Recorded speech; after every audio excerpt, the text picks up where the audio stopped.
Hey, what's up, everybody? It's your boy, Just Jordan, here with a moment with Jay. Now, it's been about, I don't know, 3 years since I last did the podcast, and I've decided to bring it back. Why? I'm not even quite sure, to be honest with you. Um, I wanted to try, to connect with the audience a little bit more. I wanted to try, um, and just be a little bit more vulnerable, I guess, and see.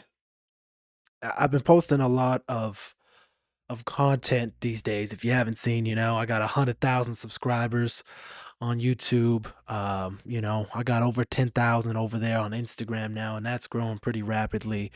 And but a lot of that content is pretty lighthearted. We talking about songs, we talking about music, we reacting to funny things, and it's just a good way to. It's just pure entertainment, and it's dope, and it's allowed me to connect with, which is crazy, millions of people. So we're coming up on 40 million views here. And we're at 39 million, like 500,000, so and that's just my YouTube, and it's like last month on my Instagram we did uh I think 5 million views, and it's crazy, it's I never thought I would get here, and especially I didn't think I would get here doing the things that I'm doing currently. But I'm feeling blessed, and I hope that I can grow this podcast into something of value to the people, and so I'm before I was doing super long podcasts, but these days I think I'm going to try to keep it a little bit more concise. you know um we'll see how long this first one takes me. I got some notes that I want to get through. I got some things planned that I want to talk about. And yeah, so thank you for chilling out with me. One of the biggest reasons that I wanted to start the podcast again is I've been struggling. It's already bringing tears to my eyes. Emotions are hard, man. Grief is hard. Heartbreak is hard. Life is hard for everybody. And I've been posting. I got an album coming out, Mr. J and the Heartbroken Homies. And man, um, so I already was making, and the whole premise is like electronic sad music, but it's still kind of a hip hop focus. And you know, uh, kind of my last on and off again girlfriend, we broke up. Well, she broke up with me, and I'll get into this in a little bit. um and there's just been some other heartbreak in my life, and I talked about this on a couple other podcasts that I've done recently. And I just, I think that I just am at a place right now where I'm just trying to connect. I'm just trying to allow others to not feel so lonely. And cuz man, these days it's just a weird phenomenon of loneliness, especially male loneliness. But that we're not gonna, it's not gonna be all bad. We're gonna get into this because we are gonna be talking about Mr. J and the Heartbroken Homies here. But what I want to do, and kind of what I want to start with every time at the beginning of the podcast is responding to comments and answering some questions. So I have a couple selected over here, and that's what we're gonna start with. So shout out to the homegirl Mercury underscore 24. She says biggest goal in life. Actually, you know what? Before we even get into that, I guess, for y'all that clicked on this and maybe don't know who I am, my name is Just Jordan. I'm a Edmonton-based musician, hip hop artist, but I kind of dance around in the hip hop lane. I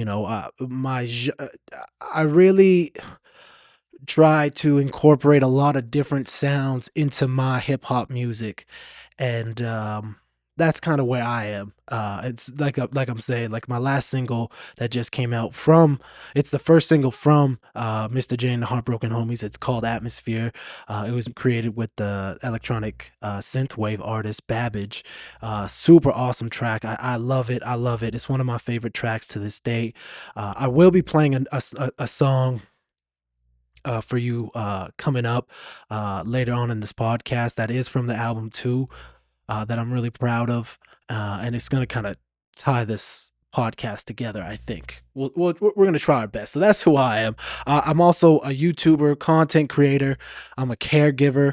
I wear many hats. I've been a personal trainer, an entrepreneur. There's a lot of things that I try to do. I stay busy, and I'm just trying to achieve big things. So that being said, shout out to Mercury underscore 24. And she says, biggest goal in life. And I think people hate some of my cheesy answers, but they're real. Um, and so my biggest goal is always to take care of the fam.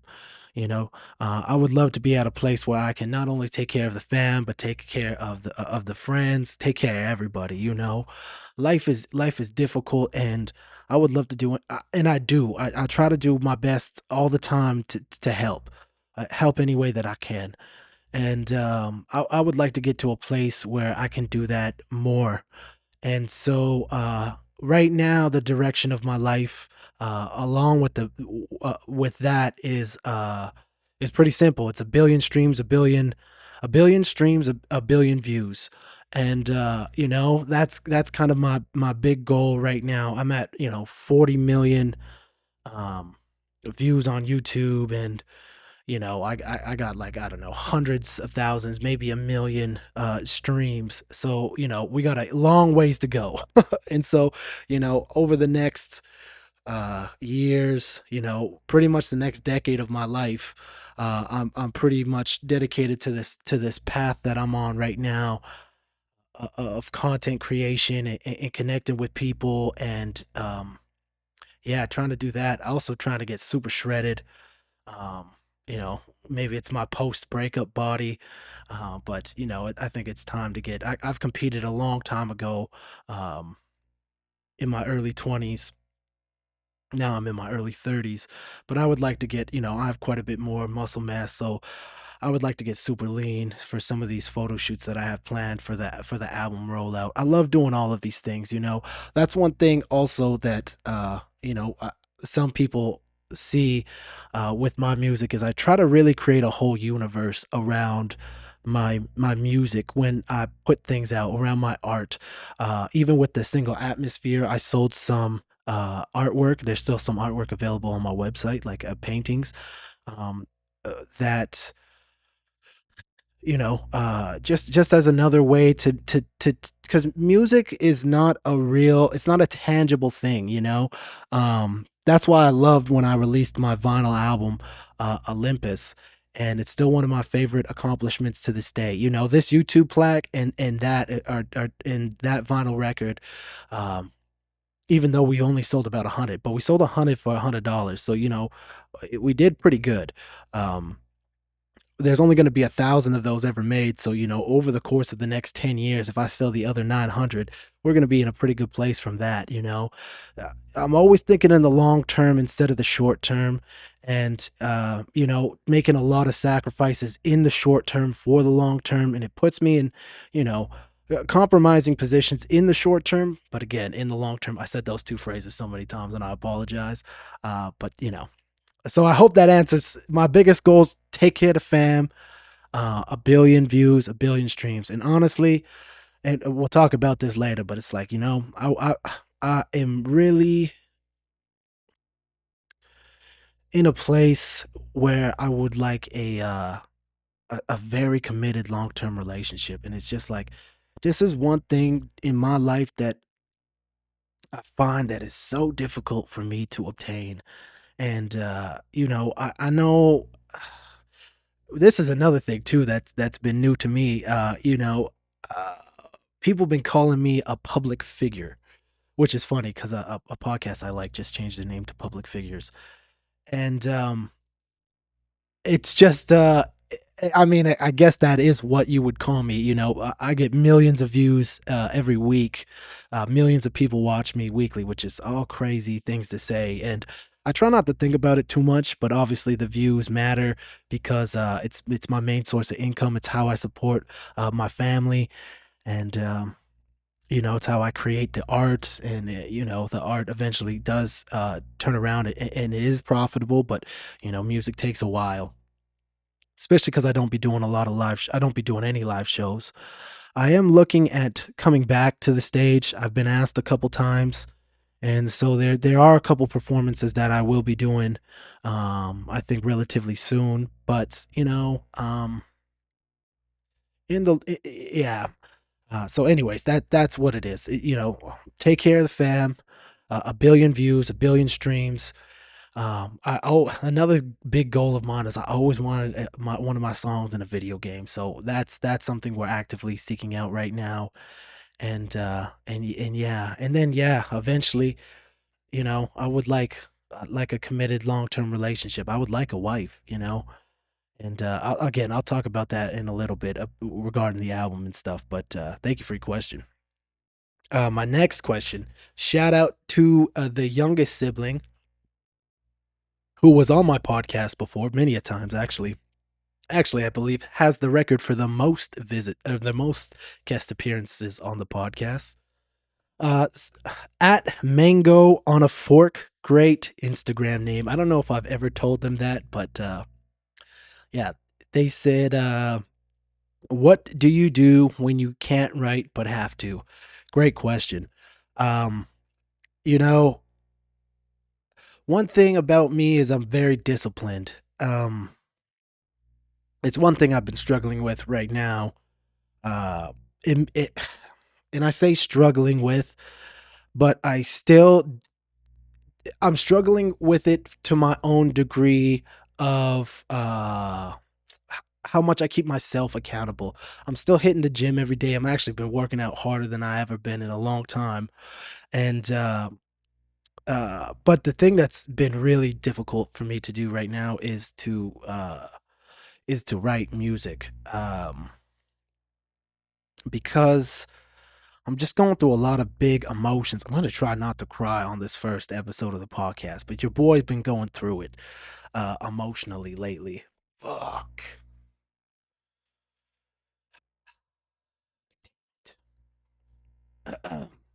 But again, this is one of the reasons.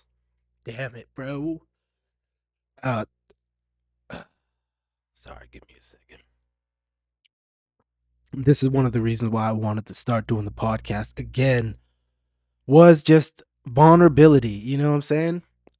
Just putting myself out there in a way to allow people to connect with it. Uh, you know, people have always not liked the things that I've done.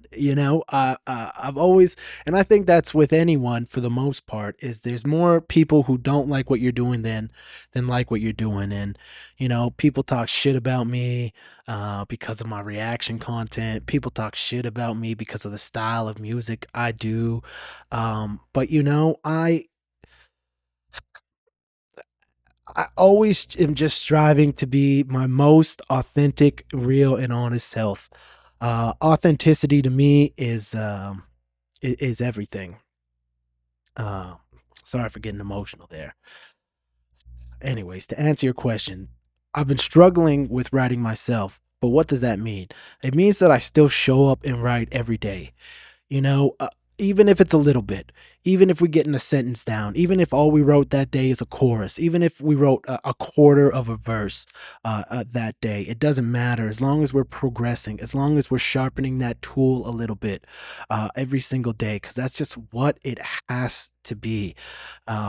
There's no, it's a non-negotiable. It's when the world is falling apart, when you don't want to get out of bed, when you can pull out your phone and you can write 4 or 5 sentences. And some days that's enough. And then there's days, where I do um, sit and I'll finish a whole song, production, writing, everything from scratch. And I'll sit there for 12 hours. I'll sit there for 8 hours, 16 hours. I've sat there for 2 days, straight and just finished a song. And so I think that that's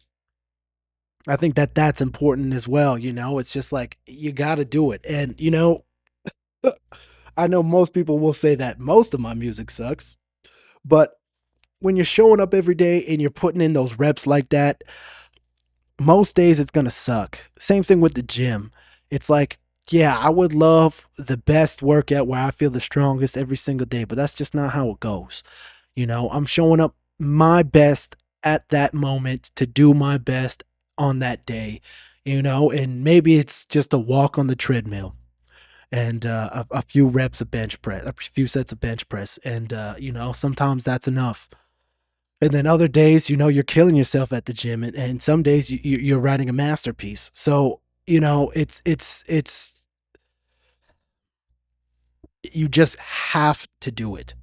It's a non-negotiable.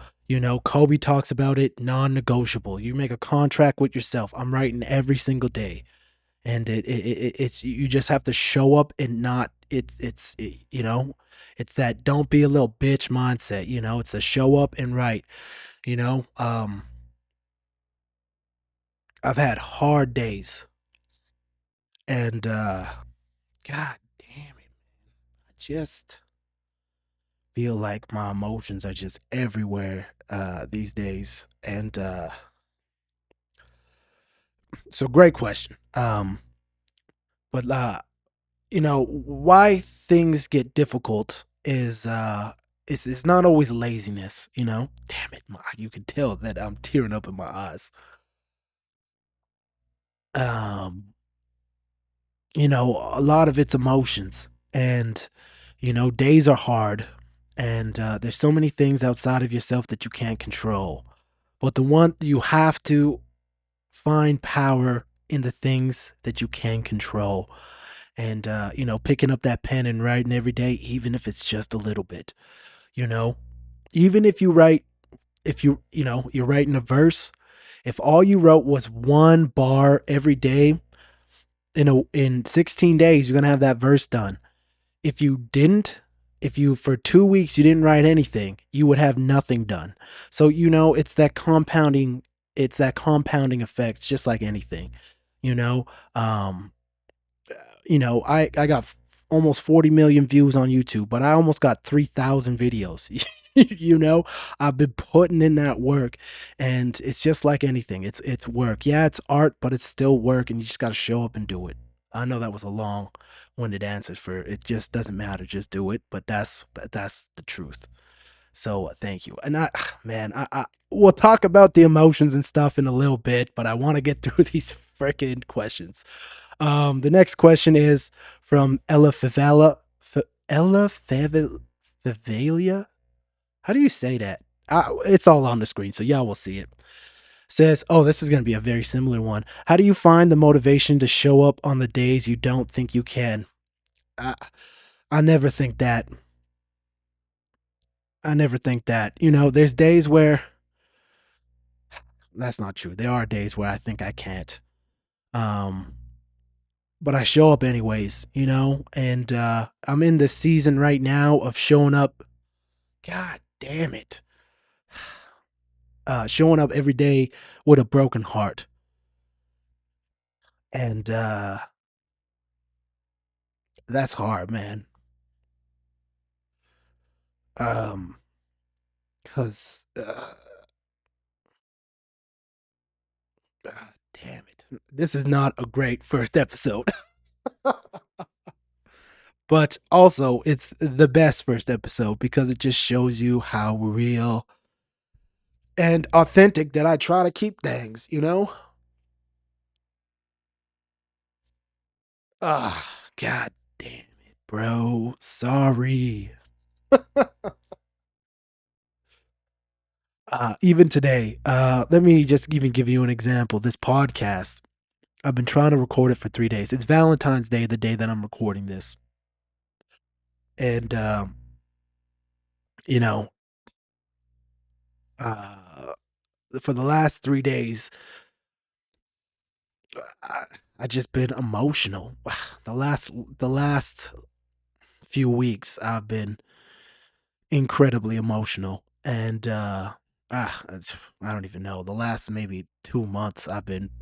Let's even. The more I think about it, it's like, damn, I've been just in a season of heartbreak. That's what is, because when I originally started writing Mr. J and the Heartbroken Homies, and I got the concept, it was because I really saw the world and a lot of people in my life struggling with broken hearts. Not even all just romantically broken hearts, but just broken hearts from the world, from family, from whatever. And I think I started seeing that because I started feeling that a lot more myself. And so there's a lot. And I say all of that to say that, for yeah, like the last, I don't even know, couple of months, I had no motivation, no motivation at all for anything, and I felt depressed. Fuck.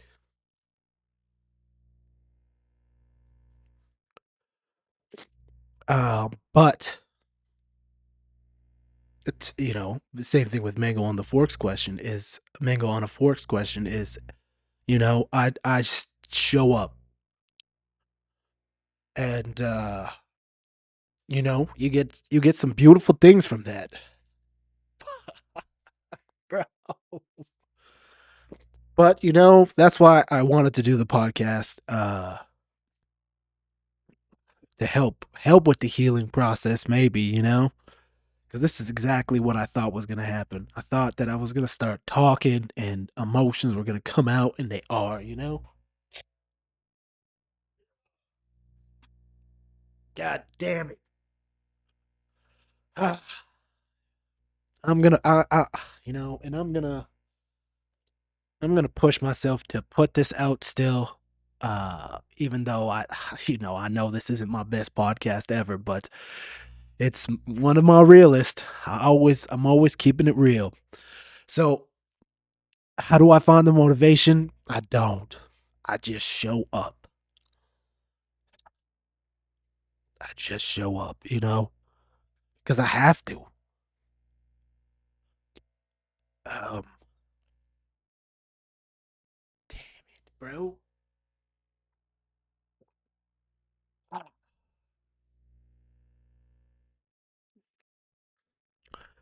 Fuck. Um, yeah, man. I'm getting way more emotional on this than I thought I would. But that's what I mean. It's through these emotions that I still don't stop. You know, I'm hurt. I'm sad. I'm tired. But I push forward. I show up every day because there's people that rely on me. I got goals that are so big. And you just can't stop. You just can't stop. I do so much meditation and so much mindfulness practice, and I try to keep myself so grounded and so level-headed. And sometimes it's still, even with all of those practices in place, and thank God I got all those practices in place, I'm still the hardest. I still got a lot of feelings. I'm still human. I still get hurt. People say mean things to me. But people say the nicest things to me too, and that's just what I'm fighting. Everyone's fighting with. And so, to answer your question, you just gotta show up. You just gotta show up. And if you want things bad enough, you will continue to show up because there's no other option. No one's coming to save you. No one's like, oh, poor Jay, your heart is broken. You're sad. No one. You show up and you keep moving. So I hope that answers your question. Damn it. I'm not watching this back. I am just putting it out there and we're gonna see how things go, man. God damn it. All right, let's get on to that. I hope that answers your question. I'm sorry, everybody. I'm sorry for everybody to cry to everybody's questions. God damn it. It's hard. It's hard to be a public figure sometimes. Shout out to my cousin Malik D. Hinton. He's been doing all kinds of acting stuff. I see you, bro. His question is what was your aha moment for you pursuing this line of work full throttle? Good question. And with that, I've been doing this line of work. It's tough to say even what this line of work is, but I've been an entrepreneur, which is the basis of everything. If you're an artist, you're an entrepreneur. Um, and I've worked many jobs and I've done many things um, over the years: construction, demolition, sales, personal training, blah blah blah blah blah blah blah. I actually think I have a old podcast episode where I talk about all my jobs. I remember one time I was driving with my homie Andrew, and we go by this cement. They're pouring cement, and I was like, "Oh man, I hated when I worked cement." He's like, "I had no idea you worked in cement," and I was like, "Oh yeah, I did it whenever." And he's a good homie of mine. I've known him since high school. I had a lot of jobs. And art is hard, and content creation, entertainment in general. I guess I just, I'm going more and more for entertainment. I guess these days is just a broader scope because I do content, I do music, and I don't think there ever was a aha moment. Because even in high school and stuff like that, I was selling mixtapes. Um, you know, I think our uncle still has one. Shout out TJ. Um, I always been a hustler like that, and I remember those. Oh, damn, those songs must suck. Maybe if I find one, we'll listen to it one day. But I always been making music. I always been on the grind, and I always just wanted to do things my own way. I've been self-employed now for so many years that and it's hard. It's hard. That's another thing that's stressful. That's going on in my own life is it's hard to be an entertainer. It's hard to be a musician. It's hard uh to make money out here. But all I'm trying to do is provide value to the people. I'm trying to be real. I'm trying to be vulnerable. I'm trying to be honest. Trying not to cry so much on the first episode of the fucking podcast. God damn it. I promise it won't all be crying. I promise. It's so funny too because I remember I wanted my podcast to be kind of lighthearted and stuff when I very first started it. I thought a lot of people were too emotional and stuff, but now I'm almost thinking it's the other way. I think too much stuff is not serious, that we need that kind of like kick in the ass again and make things serious again. So for the aha moment, dog, this is a hard question for me because there was never one. I always have goals and I'm always working on a project and I'm always trying to pursue the next thing. So, was there ever a aha moment? I don't think so. I was able to become a full-time, creator because my YouTube ended up popping off, but I always worked my side hustle was always the music. I was always doing something and then doing the music, whether it was personal training and building a personal training company and doing music, or working construction and doing music, or whatever and doing music. I was always doing music. And so now YouTube has been able to really come in and help with that whole process, and now I can just create full time, and that's all I do, is create. So uh there isn't a moment, but over the last whatever 16, 18 months or whatever it's been, I've really been able to dive in and make some money enough to support me and the fam. And there's highs and lows with it too. It's stressful, but what in life isn't? So thanks for your question. Damn, I hope I'm answering these all right. Um, we'll move on to this. Is the last question. At Harley Henson -09R says at JusJrdn. Uh, uh, music industry stuff. What does it mean to get an album made? Do you do shows? What does it take to produce music? Collaborations. Uh, what does it mean to you, and how has this changed your life? How did you get into the YouTube scene? How, damn, this is a lot of questions. How Canada has a long history of pop stars and music. Stuff like that. Have a great day. Okay, we'll answer a couple of these. So I've already kind of talked about it. Do you do shows? I used to do a lot of shows. At one time, my goal was to do 200 shows a year. Now I would just like to do, I haven't done shows in a while, but I'd like to get back out there and do some shows. So that's exactly what I plan to do. At least hit the stage a couple times this year, especially when I do drop the album. Hopefully that it comes out this year.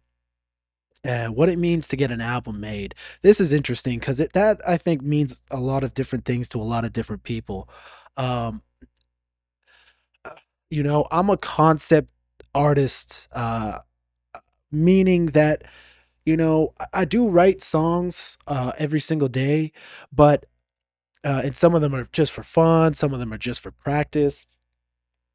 But I like to have an idea, just like my album Olympus. You can get it on vinyl still, and that was about finding the God in you. While Olympus 2, which is only available digitally on my website, is about realizing that you're still human as well. And Mr. Jane, the Heartbroken Homies, is just uh, it's just about sitting in the heartbreak. That's it really is. It's electronic sad music. That's what the concept of this album is. It's just sitting in the heartbreak. Um, and so with me, I usually like to have a concept of my album, and then I kind of like to write, kind of like chapters uh of that concept, and each song is that chapter. I don't write them in order or anything like that, but I just am writing with this concept in mind. And so it's interesting too because I think making an album also depends on a lot of things. If you're a high budget artist like Beyonce or something, if you're putting out a 12 track album, you're probably writing and fully producing. You might fully produce 40, 50, 60 songs to get it down to that 12, those 12 really good songs. Well, someone like me, I just can't afford to do that. I can write and produce a lot of songs, and then from there, I can get what I think are going to be the best songs and mix and master them. That being said, even on my album Olympus, I got 12 songs done. I think that album has 12 songs. And then one of the songs, a week before I was sending it out for mixing and mastering, I was like, you know what? I have another song in me, and then I wrote Good People, and I really liked that song. And so that song replaced another song on the album last minute. I got it mixed and mastered and sent out right before. And so, even at my level, when I don't have, a ton of money or anything like that, it's just like sometimes the creative decision is super important. However, these days, I'm trying to get more songs and films and stuff like that. So, my goal for this year is to have 50 songs finished. And so for me, my songwriting is, I think, pretty good. My production game has increased quite a bit. You'll see as the album rolls out, all the other songs I've produced pretty much completely myself. The two things I struggle with is mixing and mastering. So for me, that's a huge expense, and and I would put out way more music on top of marketing. The cost of marketing is also very high for music. So there's a lot of upfront costs before you even start profiting off an album, especially for someone, a small independent artist like myself. I may have a pretty large YouTube following, but it just, these numbers still just aren't as big as people think these numbers are really big, and they are, but they're not that big. And so that's exactly what it is. I think I should leave it there for that question. And because I want to talk about my album and why I'm such an emotional wreck. Uh, wow, I didn't think this first episode was going to be so long. I thought it was only going to be about 30 minutes when we're already at like a 35-minute mark. So let me just kind of talk about why I'm such an emotional mess right now. So you know, life is complicated for everyone, and at times even for myself, and sometimes it just feels so heavy. You know what I'm saying? And I'm I have some heartbreak from stuff going on in my own life, but particularly my ex girlfriend, and uh we had a complicated relationship, and one morning she just decided to call it quits, and I'm not even really sure why. Because leading up to that, I thought our relationship was going fantastically, the best that it's been in a long time, and so it really came out of nowhere, and it really messed me up. It still messed me up. Um, if I'm being super honest, which I was like, why not? Is that I've been really trying to find my person. And I thought it was going to be her, and I started saving up for a ring, and I was trying to be so romantic and all kinds of things, and it just didn't work out in my favor, of course. um and it's just a lot to get over, and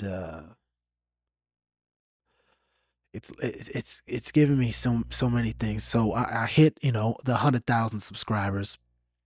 At that time I had, I don't know, 36 million views or something.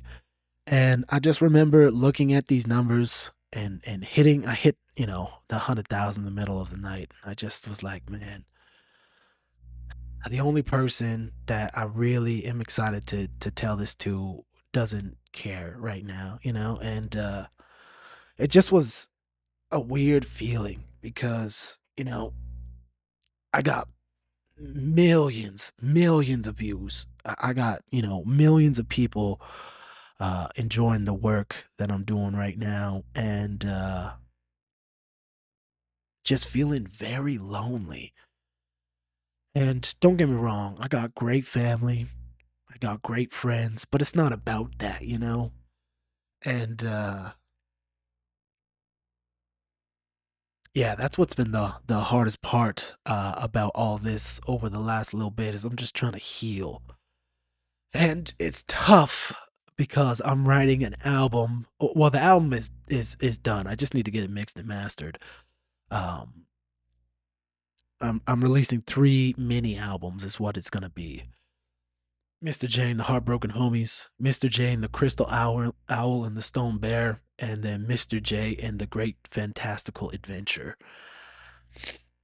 So, I think it's gonna just kind of suck while I continue to roll out this heartbreak music.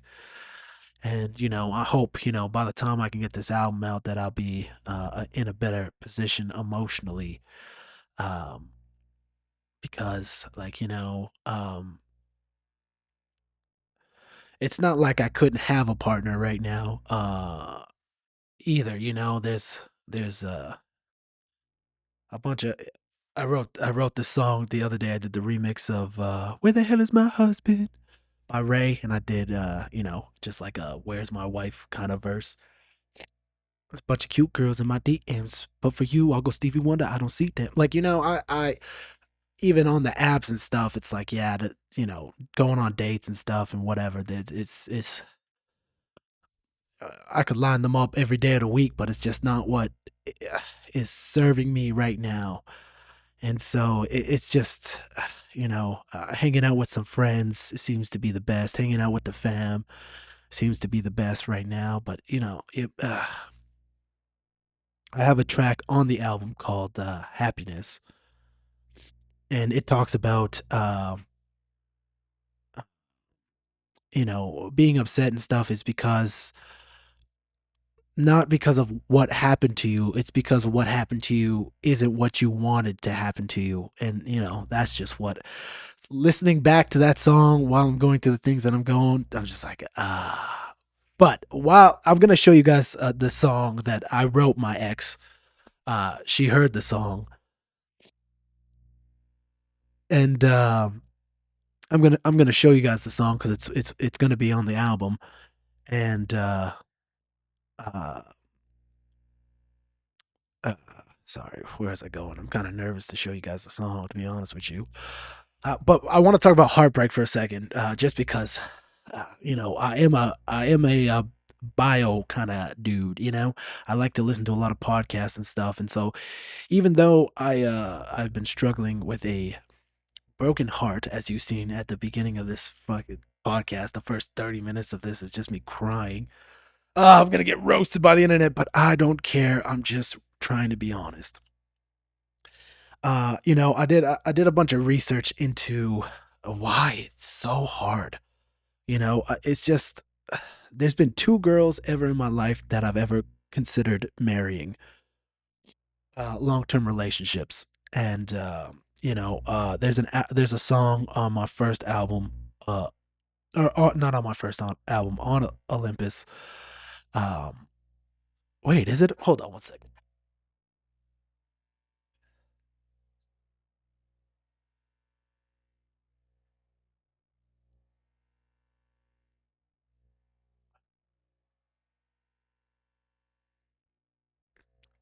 Um, oh yeah, it's called For Her.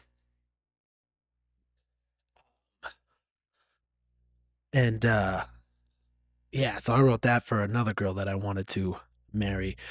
Um, but that one, that was a different feeling. I was much younger, when I had those thoughts and feelings.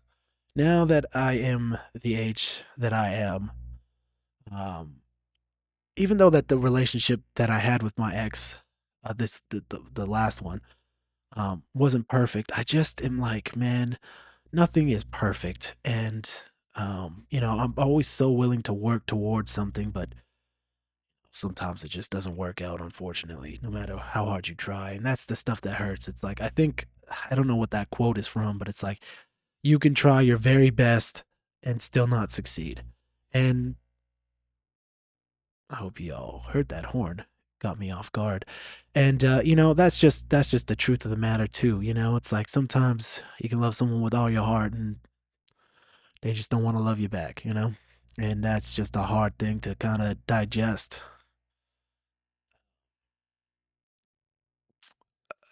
That being said, let's talk about heartbreak.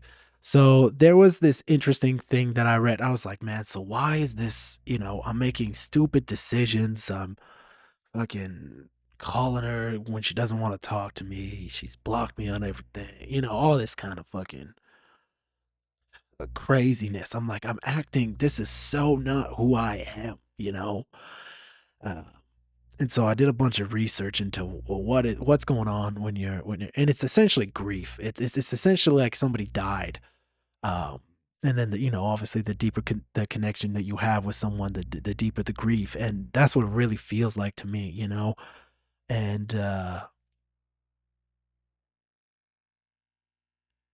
And so it's a big central nervous system thing. And again, this is why I wanted to do this podcast.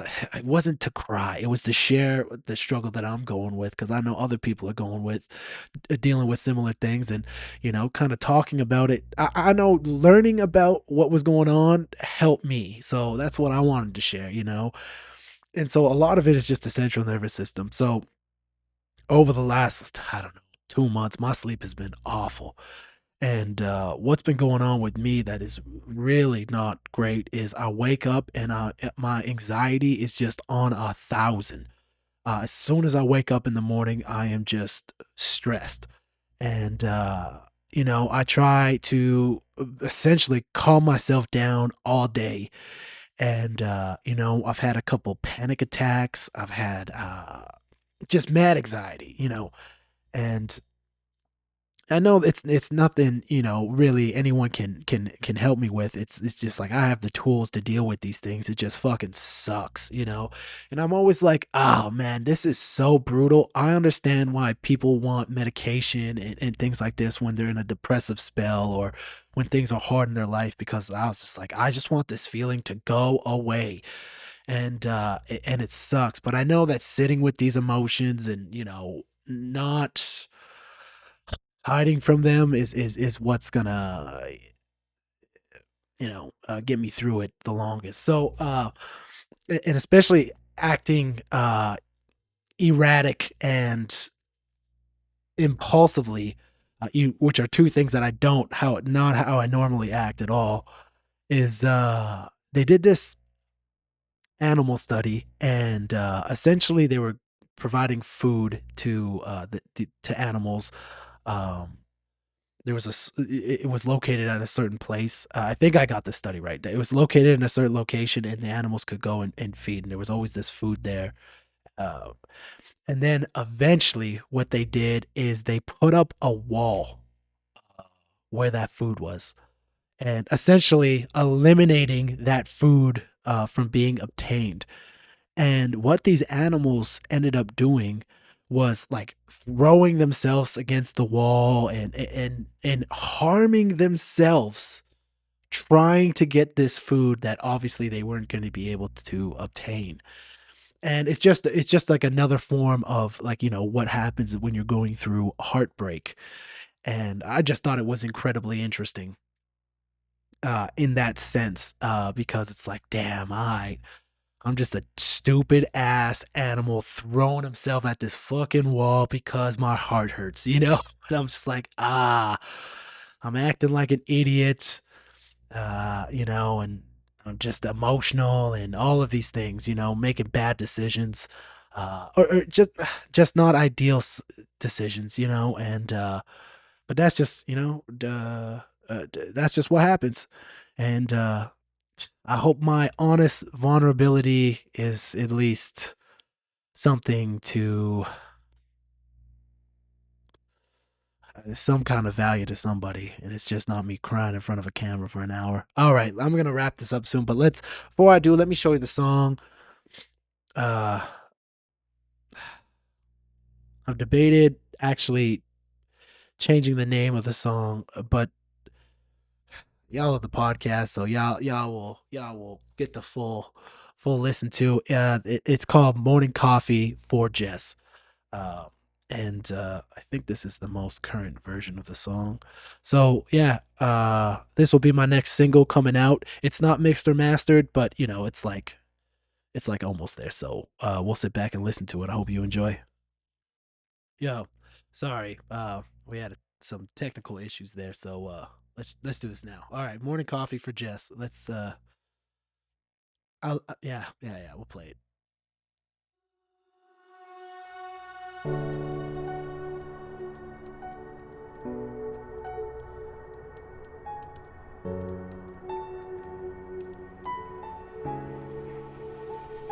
I miss making you coffee in the morning when you own it.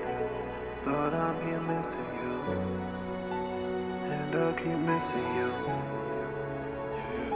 I miss making you coffee in the morning when you own it. But now I'm missing you, and I keep missing you. I'm selfish. I don't know how else to put it lightly. It's remarkable at one time that you even liked me. You cared enough when I slipped up to try and write me, but now you ignore every one of my texts I'm sending nightly, and rightly so. You once asked me what you're fighting for. At one time I didn't understand, but baby, now I know. Life is short, but we loved hard. I poured my heart out with 12 roses and a note on a postcard. You like your coffee sweet, I like my coffee black. You used to wake me up at 4 a.m., but now you don't call me back. I ain't slept in like 4 weeks, but I keep dreaming about your body. I don't need these other hoes, cause they ain't got me like you got me. I'm just making you coffee in the morning when you're yawning. But now I'm here missing you. But now I'm here missing you. I'm just making you coffee in the morning when you're yawning. But now I'm here missing you. But now I'm here missing you. And I guess I'll keep missing you.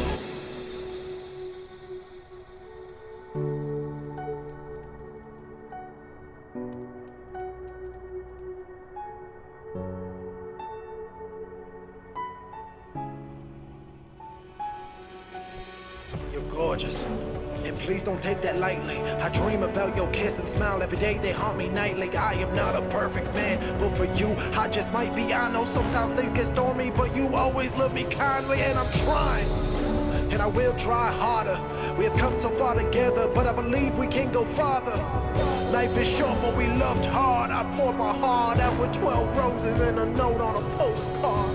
You like your coffee sweet, I like my coffee black. You used to wake me up at 4 a.m., but now you don't call me back. I ain't slept in like 4 weeks, but I keep dreaming about your body. I don't need these other hoes, cause they ain't got me like you got me.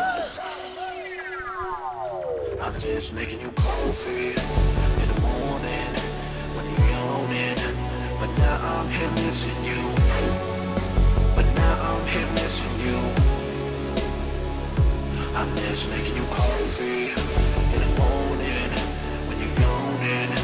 But now I'm here missing you. But now I'm here missing you. And I guess I'll keep missing you. And I guess I'll keep missing you. And I guess I'll keep missing you.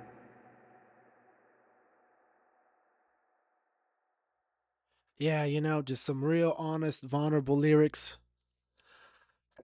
That's always kind of what my music been about, and so that's gonna be the next single whenever we can figure out for it to come out, and then the rest of the project will shortly, hopefully, follow along.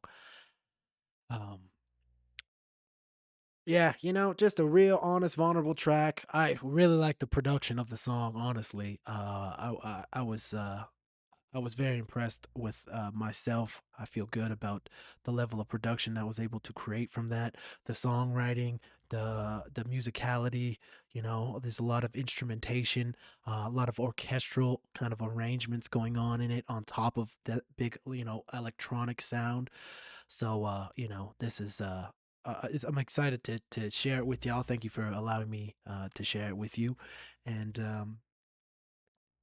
yeah, yeah. I guess maybe that's a great place to kind of end off. This has been a. I did not think the podcast was gonna go this way. Um, it'll be interesting to kind of see what the next episode will be like, because it's Valentine's Day. Obviously, emotions are high with me, and yeah, I just kind of wanted to get this out and get this done. But please, if you got more comments and questions about anything, y'all got fitness goals, y'all got music, y'all got heartbreak advice, whatever. Let me know in the comments, and we always are gonna start the podcast off with responding to some of you guys' questions and stuff like that. I appreciate y'all listening to me. I appreciate y'all putting up with my tears and that kind of garbage. And I say all of that stuff. I'm fine. I know it doesn't seem that way. But your boy is always showing up and pushing through, and that's what I hope to inspire other people to do too. Again, that's really what Mr. J and the Heartbroken Homies is all about. It's like we all got broken hearts, but we got to move forward with them too. And so yeah, uh, yeah, I guess that's where we'll wrap this up. I actually haven't thought about how to close the podcast. I never thought about that, but that's why I just jump in and do the things that I do, and then I think about them later. You know what I'm saying? So, this has been a moment with Jay, with your boy, Just Jordan. More love, more success. I'll see y'all next week. Peace.